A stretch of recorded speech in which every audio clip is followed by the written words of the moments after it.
Let me start by, first of all, appreciating those of you who have come to listen to me.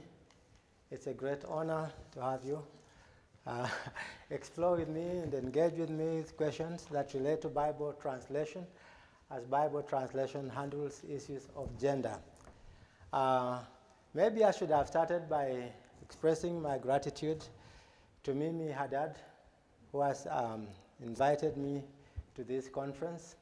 This is my first time to attend a meeting at the CBE conference, and I'm really enjoying it because it raises issues that are of great concern to me. Issues of equality, gender equality, issues of women and women's equality with men. Women mean a lot to me. My mother brought me up almost as a single lady, because when my father died, I was only 2 years old. So my mother brought me up. And my mother was illiterate. She had never gone to school. So she invested everything she had to make sure that I went to school. And you can see I've done better than her wildest imagination. Because she died last month at 93 years old, and she could not read. But here I am. I have a house full of books. So my mother is extremely important to me. And my wife also very important because she supports me and facilitates, makes sure that I'm who I am. And my daughter, who has even done better than my mother or her mother or myself, because my daughter has been able to do more than most women in my village. She's a professor at University of Michigan, Ann Arbor. You can see that's a great accomplishment for a lady. Now, so issues of gender are important to me because of these ladies that have played a very important part in my life. But also issues of translation mean a lot to me because I've spent over 30 years in Bible translation in Africa. I started my career as a teacher at the University of Nairobi, and I taught for 5 years. I taught philosophy at the University of Nairobi for 5 years. But after 5 years, I received a call to join Bible translation, and I went for retraining. So I went to study Hebrew and Greek and Aramaic at Union Theological Seminary in Richmond, Virginia, and did more training in Israel with biblical geography and more Hebrew. And I've spent the last 30 years in Bible translation. I retired at when I reached the age of 65. Now I'm 67. I retired at 65 2 years ago and went back to teaching, which is what I used to do before I entered the world of Bible translation.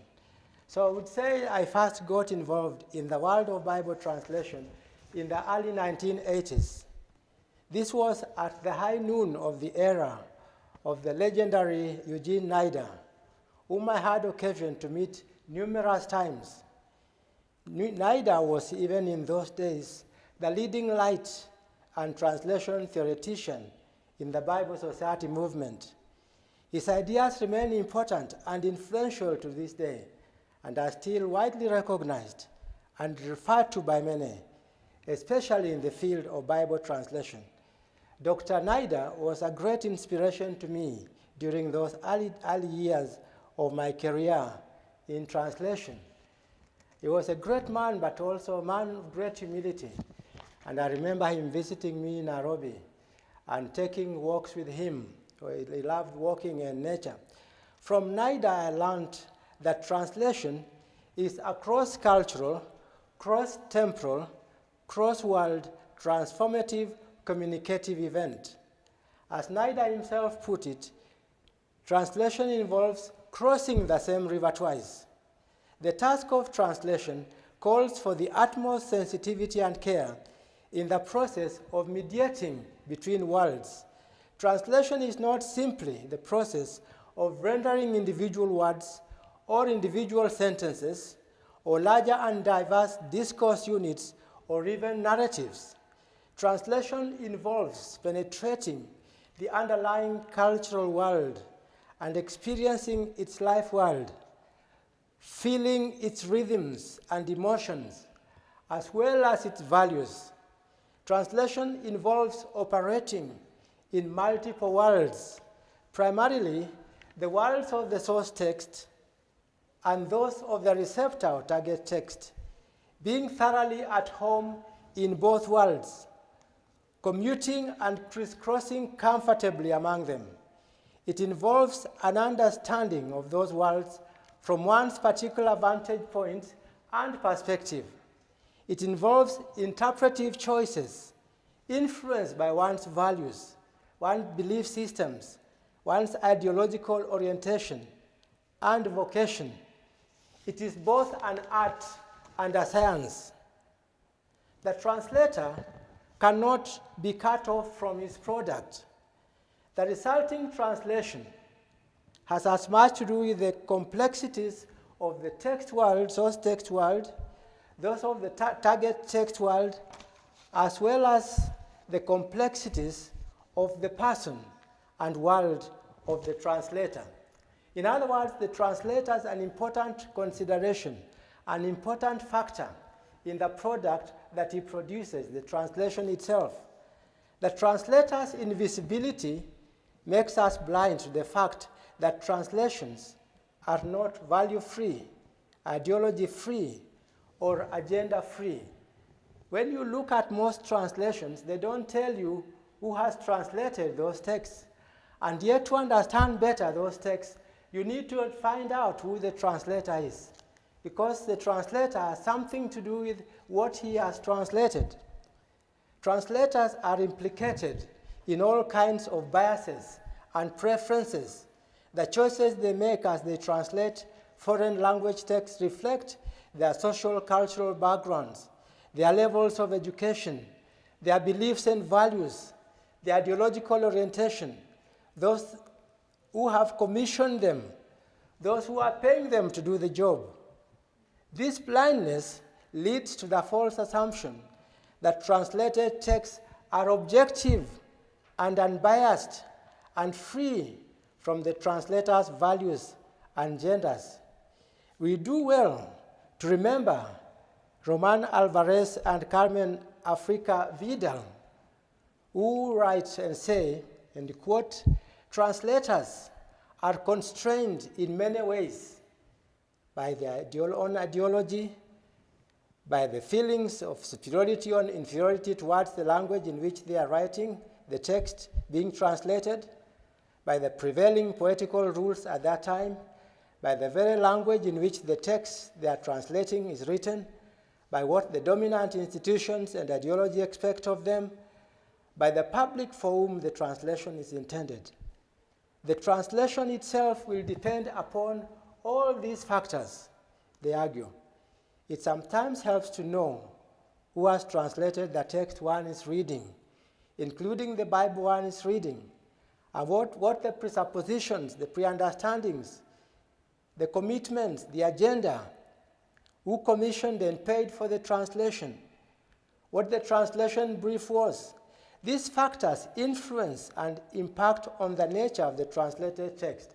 Just give you two examples. There's a famous translation in English language called the New English Bible. The New English Bible, when they were looking at Genesis, let's just take Genesis chapter 11, verses 1, the story of Babel. The New English Bible translated it this way. Once upon a time, all the world spoke a single language and used the same words. Did you hear that? Once upon a time, Genesis 11, verse 1. This text, as translated, reflects the biblical, theological, and literary presuppositions of the translators. This reading was later, presumably under pressure from some quarters, changed because readers reacted to this reading. That's not how the Bible they were used to read. It didn't say once upon a time, because here the translators were introducing the world of the folktale and the legends and myth, And people said, no, this text is supposed to be historical. These things actually happened. Again, reflecting the views of the translator and the reader. So they retranslated this text in the Revised English Bible. How did they put it there? They said, there was a time when all the world spoke a single language and used the same words. Now you can see from once upon a time, they moved to there was a time. Similarly, a reading such as that of Isaiah chapter 7, verse 14, where the contemporary English version, which is done by the American Bible Society, says, instead of giving us, but the Lord will still give you proof. A virgin is pregnant. She will have a son, and we will name him Emmanuel. Now, this word virgin, the contemporary English version had translated it as a young woman. That is how it is in the Hebrew Bible. But the Septuagint, which is one of the first translations of the Hebrew Bible, done about 200 years before Jesus Christ, translated this young woman, Alma, in the Hebrew, translated it as a virgin. And so most English translations, especially conservative evangelical translations, translate 7:14 of Isaiah as a virgin. But most translations that are dependent on the Hebrew translate it as a young woman. So you can see that the views, the agenda, the ideology, the orientation of the translator will influence the kind of translation that comes out. Now, the translators behind most foreign language texts, including the vast majority of our Bibles, remain anonymous or unknown.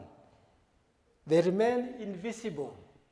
The invisibility of the translator has caught the attention of the American translation scholar Lawrence Venuti. Venuti is to be commended for highlighting what he refers to as the translator's shadowy existence, what he calls a weird self-annihilation, a way of conceiving and practicing translation that undoubtedly reinforces its marginal status. Translation, based on NIDA's approach, was called common language translations, in the sense that they sought to communicate to all speakers or users of the target language. These translations focused on being intelligible, clear, and yet accurate. When we teach translators translation theory, we tell them there are three major criteria for a translator. The first one is accuracy, or faithfulness to the source text. The next one is naturalness. He has to translate in a language that is natural. It reads like it was written in that target language. And the third one, clarity. The translation has to be clear, intelligible, understandable. Now, so NIDA gave us a popular definition of what translation is.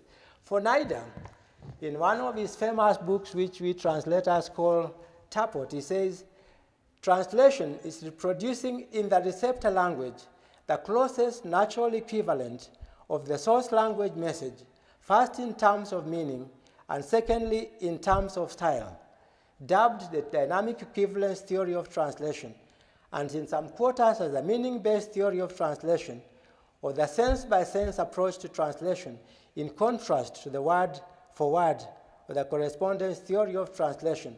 These two theories have dominated the world of translation. But NIDA's theory of translation was criticized for, as William Frawley calls it, being based on the conduit metaphor. Frawley argued that it reifies meaning and gives it some kind of privileged, free-floating status.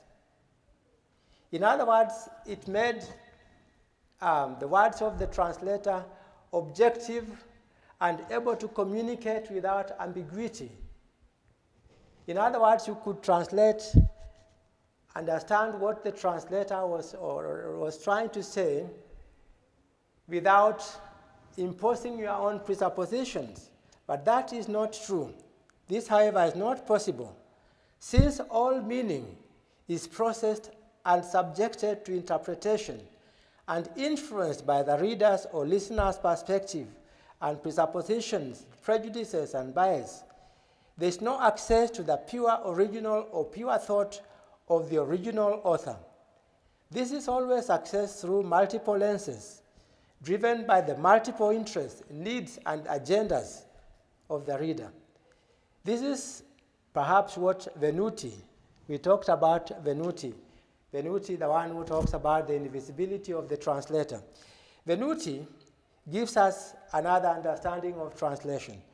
He says a foreign text, to be translated, is the site of many different semantic possibilities that are fixed only provisionally in any one translation on the basis of varying cultural assumptions and interpretive choices in specific social situations in different historical periods. Meaning is a plural and contingent relation, not an unchained unified essence, and therefore a translation cannot be judged according to mathematics-based concepts of semantic equivalence or one-to-one correspondence.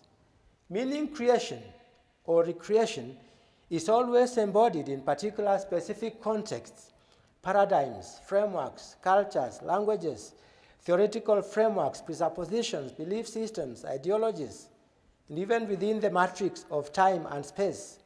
Meaning excavation, exegesis, recovery is always interpretive on the basis or through the prism or lens of the above schemes.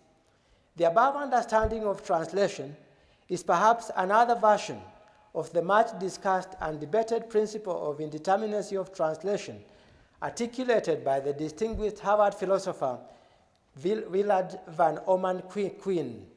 This principle holds that, I quote Willard Quine, manuals for translating one language into another can be set up in divergent ways, all compatible with the totality of speech dispositions, yet incompatible with one another. In countless places, they will diverge in giving us their respective translation of a sentence of one language, sentences of the other language, which stand to each other in no plausible sort of equivalence, however loose. This principle might help throw some light on why we are confronted in Bible translation and biblical interpretation with the challenge of what Christian Smith refers to as the problem of pervasive interpretive pluralism. The problem of pervasive interpretive pluralism with respect to all texts, but here with respect to the Christian Holy Scriptures, despite the paradoxical claims of a view which you might call biblicism. Belief in the authority and reliability of Holy Scriptures does not imply biblicism. Biblicism defends a certain understanding of the ideas of inerrancy and infallibility of the Scriptures that are inconsistent with the reality of pervasive interpretive pluralism and the plethora of divergent readings and interpretations from the same text that make the Bible impossible, according to Christian Smith.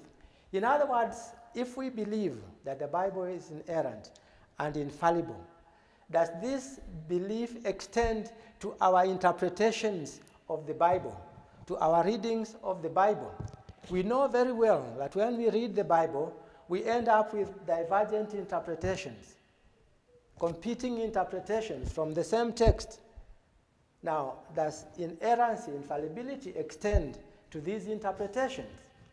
Why, for example, do we have divergent views based on different readings of the Bible, which will involve important topics? For example, when it comes to the role of good works in salvation, when it comes to proper worship protocols, when it comes to the value of reason and rationality in faith, when it comes to God's promises, God's old covenant promises to the Jews having been replaced by the new covenant, or marital submission and equality, the legitimacy of creeds and confessions. So there are a whole bunch of areas where we differ and diverge. And yet we are all reading from the same text. Christian Smith gives us a long list of these areas where both Protestants and Catholics and other Christian traditions read from the same text, but end up with all kinds of differences. How do you explain this? That is the problem of pervasive interpretive pluralism. In the light of the above, a claim to inerrance with respect to our particular interpretations or positions is risky. We do well to give heed to Kenneth Kansas' counsel that inerrancy, the most sensitive of all uses to be dealt with in the years immediately ahead, should not be made a text for Christian fellowship in the body of Christ.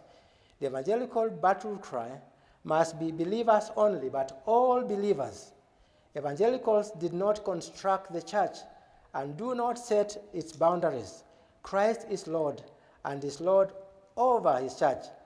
While confessing and affirming the Holy Bible to be the only source and norm of all Christian knowledge, we do well to acknowledge that the process by which we derive true knowledge from this foundational source and norm is complex and not always straightforward.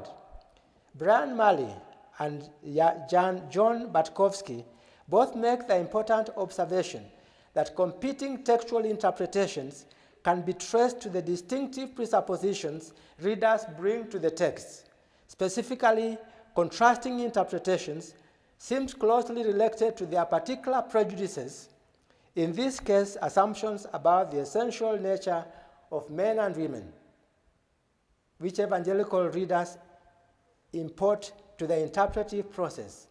It is no wonder that the totality of beliefs and attitudes about patriarchy and sexism, together with presuppositions, convictions, values, and prejudices with respect to the elephant of patriarchy and sexism, is what evangelical biblicists as well as other like-minded believers bring along in the project of having the text confirm them.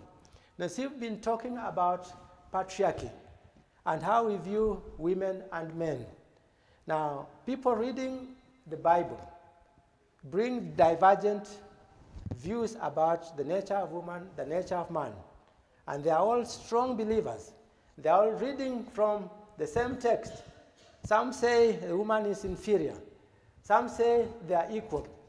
How can they all be deriving the same interpretation from the same text? Can we therefore say their interpretation is inerrant? So that's the problem of pervasive interpretive pluralism. Now let's come to the problem of gender in the Bible. Then we'll end up coming to how translation handles this issue.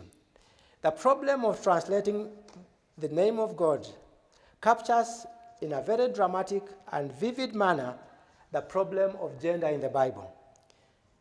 The first book and first chapter, starting with the first verse, confronts the translator with the challenge of how to translate the name of God, posing the difficult choice regarding the question of God's nature and gender.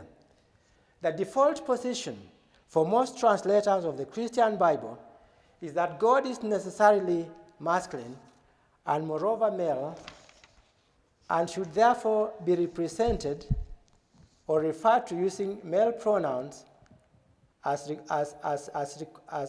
required in the case of those languages that have grammatical gender, such as English, whose pronouns like he, she, it are used, or some African languages like Cushitic languages, such as the Iraq spoken in Tanzania. In the case of languages such as the African Bantu languages that do not have grammatical gender, but instead use a system of semantic or nominal classes not dependent on gender, the choice is to place God in one of the semantic or nominal classes. The default position is to place God in the semantic class reserved for humans, which are special markers for persons without reference to gender.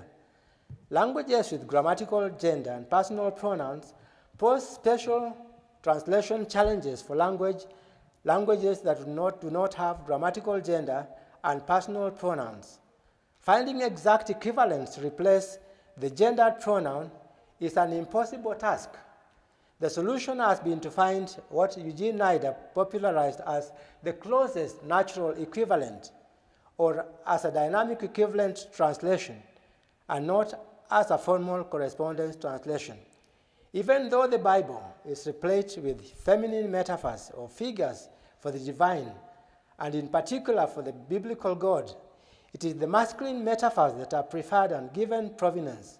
God is spirit, and clearly not woman or female. Yet the impression is given by some translators and exegetes that God is to be understood as masculine on the image of the, or in the image of the male human being. This in effect is a kind of idolatry. Since God is not a human being, our language for talking about God is simply metaphorical, figurative, symbolic, and even anthropomorphic. Sally McFaig has made a compelling case for the centrality of metaphor in human language, including our talk about God. God talk, like all human language, is thoroughly immersed in metaphor, images, pictures, illustrations, comparisons, substitutes, models, analogies. Such tropes are often elevated to an ontological status and believed to provide a true understanding of ultimate reality, or reality as it is in itself. Unfortunately, reality as it is in itself, to use a Kantian phrase, is humanly unknowable. Elevating God's gender to an ontological status is merely a reflection of our own limited human perspective, trapped in time and place, as well as its prevailing social conditions and values. All such figures of speech or representations of the divine remain what they are, simply metaphors, time-bound, place-relative, ways of speaking, of understanding, of conceptualizing. They should not, however, be confused with absolute truth of the objective reality they seek to comprehend. Elizabeth Johnson's major preoccupation with the question of speaking rightly about God cannot be ignored.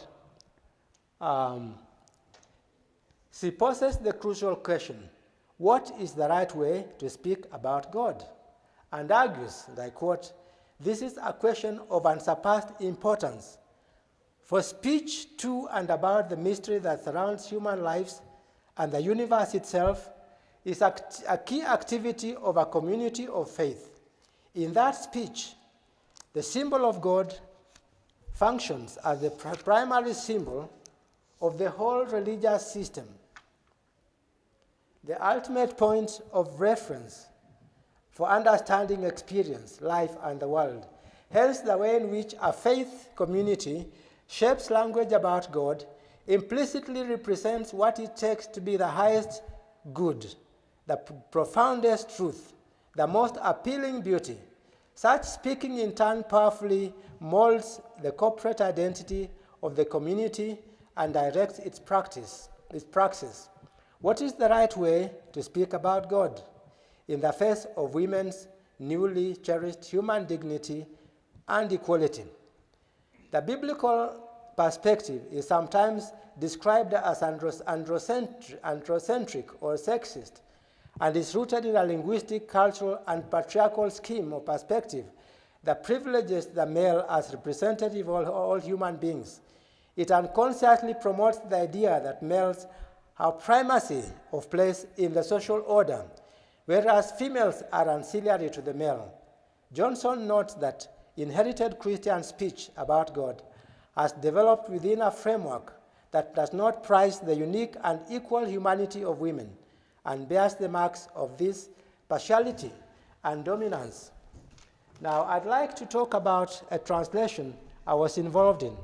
As I told you, I've been a translator for more than 30 years, working in East Africa, in Tanzania, in Kenya, in Uganda, and also for many years traveling through almost every country in sub-Saharan Africa, working with translators. And when you're translating in a new language, sometimes you encounter a language that has no Bible. One of the first challenges is to develop key terms for your translation. And one of the major key terms is the name for God. The name for God. And of course, you cannot borrow a name for God from a foreign language. They don't understand the content of what you have borrowed. And most people, most groups, usually are religious. They have a name for God, even though their understanding of that God will be different from the biblical understanding of God. So let's say go to a language group, the example I'm going to use, a group in Tanzania called the Iraq, if you're there. The Iraq of Tanzania. They live in that area called the Ngorongoro crater. That's a famous crater. It's a huge crater. In that crater, you have all kinds of animals. All kinds of animals. So if you visit, it's extremely interesting. So those people live around there. Now, they are Cushitic language group, a little bit like the Somali. Now, for them, God is called Mother Loa. God is a mother. And they have always known God to be a mother. From time immemorial, it's in the folktales, in their stories, God is Mother Loa. So, and the language has markers of gender, he, she, and it, just like English and Hebrew. So we wanted to translate the name of God in this language. And then the natural answer is Loa. God is Loa, Mother Loa. Why? Because mother is the one who produces. Mother is the one who gives birth. Mother is the one who nurtures, that takes care of. So mother for them represents God. But the male, they call it Netlang. Netlang for the Iraq is a destructive principle. It's chaos, the principle of chaos. So when you are in trouble, you run to Mother Loa. When you cry, you run to Mother Loa. So we wanted to translate so that they said God is Mother Loa. So we invited all the pastors, and they say, yes, we have to call God Mother Loa. Now, so we translated the book of Genesis in this language. And so the book of Genesis says, in the beginning, Mother Loa created the heavens and the earth. Made perfect sense. And this is exactly what we did. And this is a book of Genesis in Iraq, published by the Bible Society of Tanzania. In the beginning, Mother Loa created the heavens and the earth. But there was a backlash. The translators was a number of ladies and a gentleman who later became a bishop of the Lutheran Church in that community. And so the backlash, they thought the influence was the feminist movement, the people who are sponsoring the translation said if you continue that way, so there was pressure. So we changed, but what was the alternative? They thought maybe we borrow from Swahili, Mungu. But Mungu is a foreign god for them. They don't know Mungu, so that's eventually what we did. To cut the long story short, they borrowed the term Mungu, but they still have to give Mungu gender. They ended making Mungu a man, masculine. In the beginning, masculine Mungu created the heavens and the earth. So the Bible that eventually came has Mungu and not Mother Loa. So that shows you some of the problems that we encounter in translating the Bible. So the Bible came out, but that was a major challenge. Another translation, the Teso. This is a translation that I'm currently involved in, the Teso of Kenya, near the Ugandan border. For them, God is traditionally Nakasuban. God is also a mother. He is feminine. Nakasuban. But right from the beginning, they've decided we cannot have Nakasuban because the Christian God is male. The Christian God is, so they changed Nakasuban to a masculine format, Lokasuban. So now we are translating this text as, in the beginning, Lokasuban, not Nakasuban. So you can see some of the challenges that we face when we are translating the Bible. Is because of issues of patriarchy and gender. But in Africa in general, in African traditional religions, from this just quick overview, you can see for the Iraq, God is mother. For the Teso, God is mother. For Turkana, God is mother. So there are many cases where God is spoken of as the great mother, as the supreme one, as the fashioner, designer. But also there are cases where God is a father, is a distributor, is a carver, is a molder, is a hewer, is an excavator, is an architect of the world. So a Kenyan compatriot, Beatty, John Beatty is a famous Kenyan theologian, and he's written a book called Concept of God in Africa. So he's gathered all the list there, and you find it in his book. He's written another book called African Religions and Philosophy, where he talks about African concepts of God and African religions. But interestingly, these ideas in African religions are usually ignored in favor of these patriarchal or masculine concepts of God. So, one does not need to go far in a critical, reflective reading of the first chapters of the first book of the Bible to start feeling that the female and feminine has somehow been shortchanged. The general understanding or assumption holds that the Creator is male and masculine. Hence, the ensuing narrative is written and interpreted from a patriarchal perspective. The patriarchal lens pervades and dominates both the Old and New Testaments. In the Gospels, for example, a quick look at the story of the feeding of the 5,000 or 4,000 confronts the reader with the reality of the invisibility of the woman, present but not counted, present but invisible and silent. Invisibility and silence go together. To be invisible, to be unseen, and therefore to be denied a voice.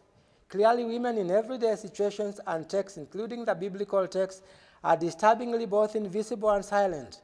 Their voices are deliberately or unwittingly suppressed and silenced, marginalized, dissented. The strange thing is that we are not even aware that this is happening or when this is happening. We take for granted and even believe that it is the norm.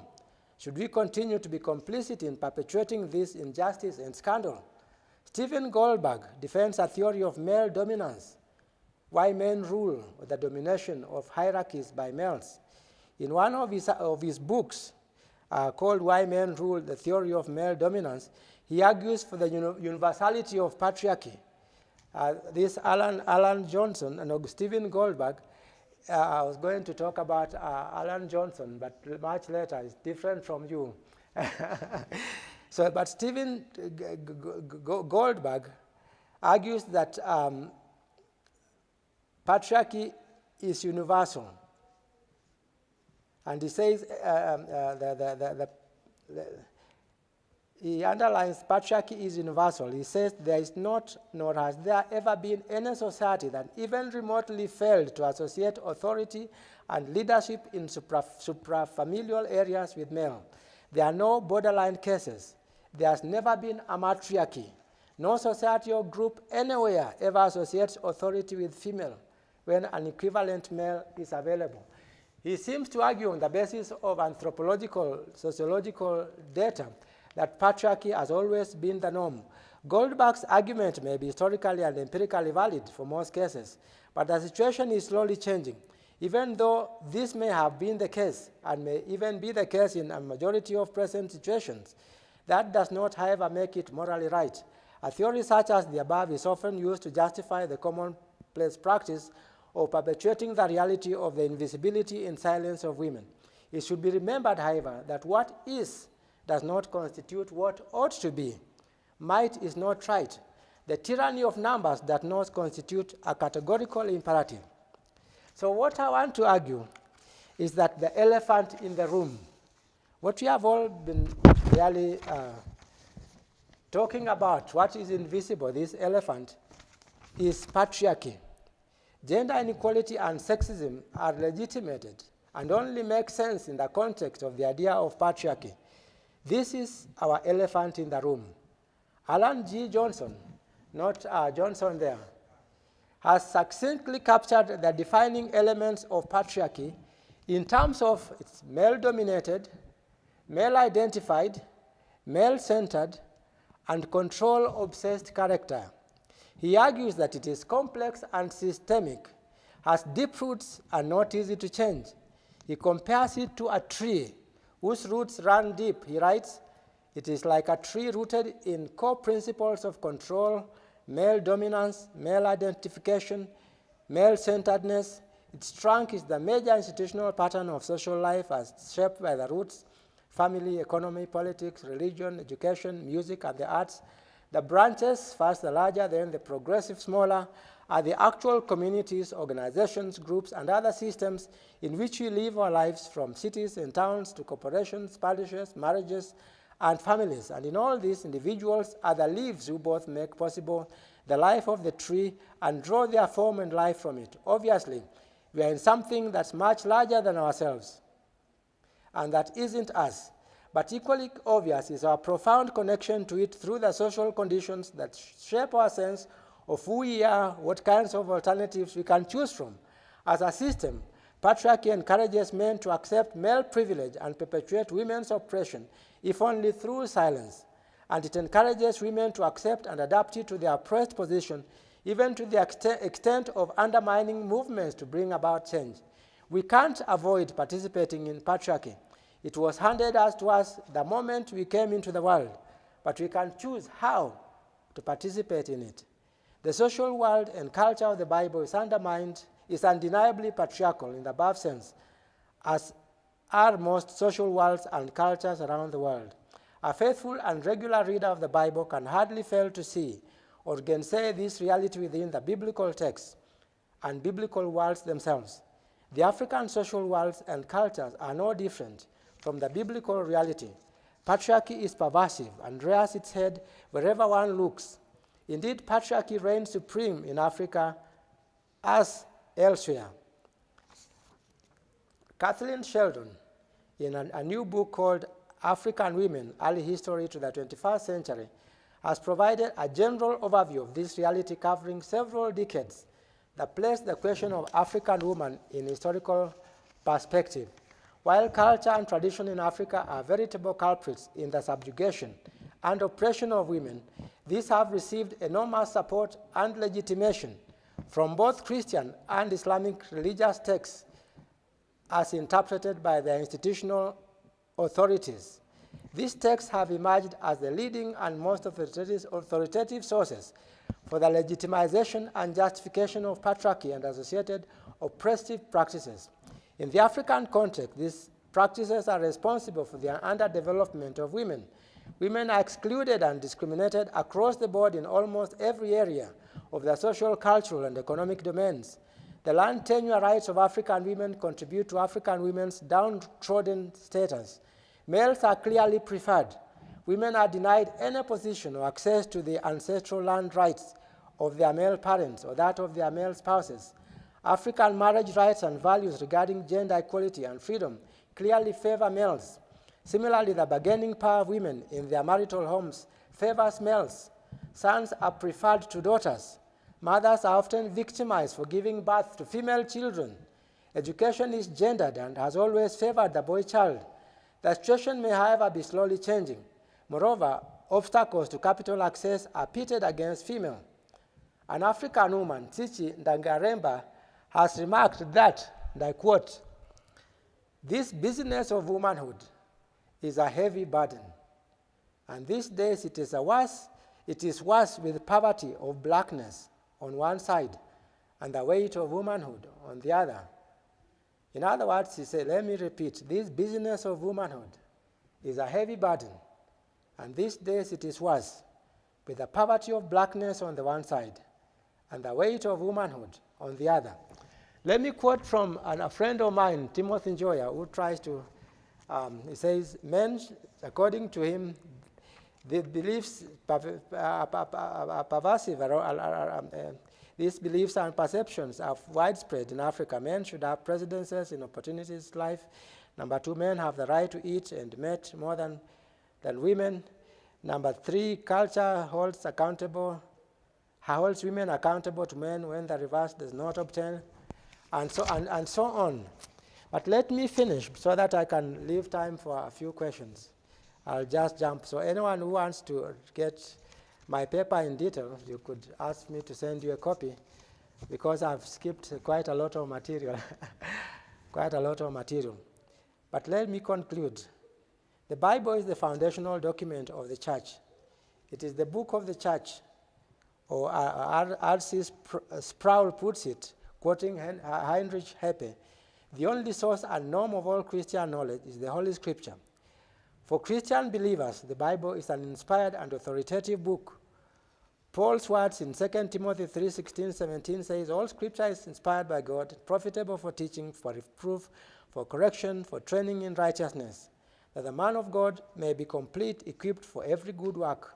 Is this taken as normative?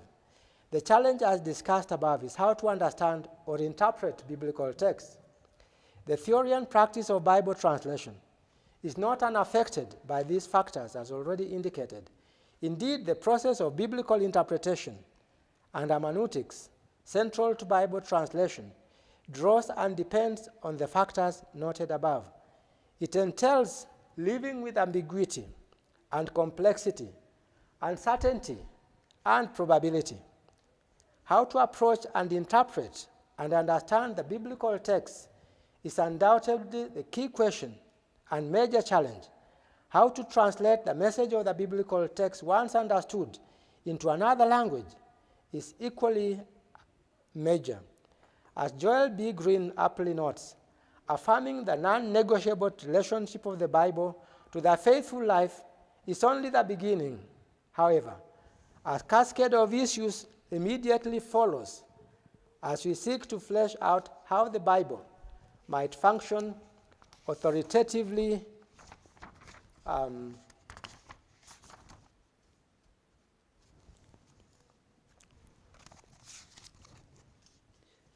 seem to have skipped a need. Okay. A cascade of issues immediately follows as we seek to flesh out how the Bible might function authoritatively in theology and ethics. Indeed, the church's history serves as a warning in this regard. This is because the Bible has been used to support immorality and injustices of many kinds. For example, the marginalization and the abuse of women, the institution of slavery, a constellation of racist practices, and the persecution of Jewish people using the Bible. Now let me now conclude with the opportunities. Thus, although the translator is deeply committed to the principle of fidelity to the text and to rendering this as faithfully and as accurately as possible, she or he is caught up in the web of the above-mentioned challenge of pervasive interpretive pluralism. There's no running away from the choices that must be made, or on what do these choices stand. This is where our canon within canon, the Christocentric hermeneutical key, may come in. For us, this is what the final analysis, for us, this is what in the final analysis will influence the outcome of the translation and the tenor and orientation of the target or receptor text. The translator has here the opportunity to use his privileged status to challenge distorted and false notions regarding gender equality or inequality and the relationship between men and women as God created them.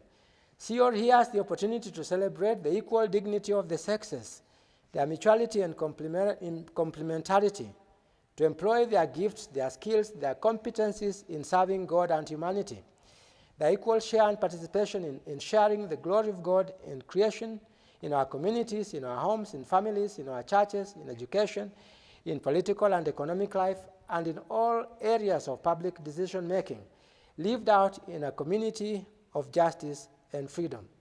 So to conclude, the translator is well positioned to influence the readings that the vast majority of Bible readers will end up believing to be the Word of God. Hence, the need to understand well the complex role played by Bible translation in the interpretation and dissemination of the good news of our salvation and liberation is crucial. Bible translation is too important to be left to translators alone. Hope lies in actively engaging the translators and together shaping the outcome of our translations and the proper understanding of God's words for us. So that's The end, I'm sorry, I've cut out huge chunks of my paper because I probably covered more than I could chew. But for those interested, you might want to get a copy of the paper, which I'll be happy to send to you, so that you can read it and reflect on some of the issues raised. Thank you so much. So maybe one or two questions. We may have an opportunity for a question. Yes, Professor Johnson. Well, first of all, I want to thank you for your work and your presentation. You've raised some very, very important issues in the global scene that we don't always hear about in here in the States. But I'm wondering if in your context that you struggled with one that has become a little more popular here in the States and everything, and that is the question as to whether or not that we can call the biblical God Allah. Allah. Again, that's based on lack of understanding how language works. Because as I said, in every language you find people have a name for God. A name for God. So usually when we are translating, we take that name for God and give it Christian content. In other words, that name for God is used within that belief system with the content that the religious system brings to bear. So you have to start with the name for God that the people use. And Allah is the name that Muslims use. It's actually basically Arabic. It was there before Islam. So it's not an issue. The question is when you say Allah basically means God, what is the content? For example, the English word God can be used in any language, but what is the content you put to this God? You see? So Allah is an Arabic word for God. What content? The Muslims restrict the content you put to Allah. For them it's purely monotheistic. Of course, the Jews make it also monotheistic. So they cannot put up with the idea of God having a son. So they reject the divinity of Jesus. So do the Jews. The Jews also reject the divinity of Jesus. In other words, Allah is just another name for God. So most Arabic translations use Allah. If you don't use Allah, what name are they going to use? Are you going to give them the English word God? It will become meaningless. So they have to use the name for God that they use for God. And then if it is within the Christian context, they will see how does this word God, Allah, function within the Christian system. That's how I would look at it. But most Muslim or Arabic translations basically use Allah. There is no other name for God in Arabic except Allah. And Allah is related to the Semitic Hebrew name Elohim. They all have the same Semitic root, Eloah, and so on. Can I just add to that, in the Old Testament, you do have names that were used contemporaneously with the Jewish nation. Yes. For example, El. Yes. So El was an Ugaritic god. That's right. In the north of Israel. Yes. Also Baal. Yes. Baal is also used of the biblical creator God. Yes. In certain passages, but you never find Ashtoreth. Yes. Ashtoreth was a goddess, Yes. but never used in the biblical literature. So they stayed away from female goddesses, so to speak, in terms of the language that they use. Yes, I think that reflects that environment. And of course, it was not a Jewish name. So the Jews had their name. Of course, they ended up having Yahweh, which was given to them through Moses in the burning bush and so on. So the development of these names, I've written an article somewhere which I can refer you to later on. But let me see what question. How do people respond when they have a word for God, a name for God, and then their Bible has another name? There are a few cases where you have the local name for God, the local name is rejected, and you borrow a name from another ethnic group or from another language. So what happens when you borrow a name from another language into your language? that name basically is unknown. It has zero content. So introducing this strange name, which is from somewhere else, into another language, you have to educate people. This new name, what does it mean? In other words, you have, like in English, say in English you have the name God. And then you tell the English people, now you are going to call your name, your God, Nyasai. Now, Nyasai is God in my language. Tell the English people, now from now, because you have become Christians, you not call God God, you call him Nyasai. Now, Nyasai for an Englishman will become something that doesn't have any content. And accepting it and popularizing it, having it make sense. In other words, it becomes a kind of a big, impossible task. So normally that's why you start with what they have and build on from there. So when you have these translations that are forced into a different name, yes, do you find a difference in response to the people receiving that Bible?